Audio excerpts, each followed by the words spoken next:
368-bob. Alloh azza va jalla hamda rasuli sallallohu alayhi va sallam man qilgan ishlarni sodir etishdan ogohlantirilgani haqida.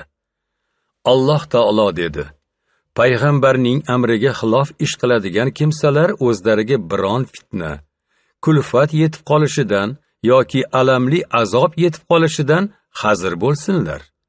Nur surasi 63-oyat. Alloh sizlarning o'zining azobidan ogoh qilur. Oli Imron surasi 30-oyat. Ey Muhammad alayhissalom, shak shubhasiz Parvardigoringizning kofirlarni azob bilan ushlashi qattiqdir. Buruj surasi 12-oyat. Parvardigoringiz ahli egalari zolim bo'lgan shaharlarni ushlaganida mana shunday ushlar. Uning ushlashi azobi alamli va qattiqdir. Hud surasi 102-oyat.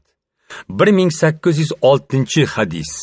Abu Hurayra radhiyallohu anhudan rivoyat qilinadi. Nabiy sallallohu alayhi va sallam: albatta Alloh rashk qiladi. Allohning rashki mo'minning Alloh harom qilgan ishni qilishidandir, dedilar. Muttafaqun alayh.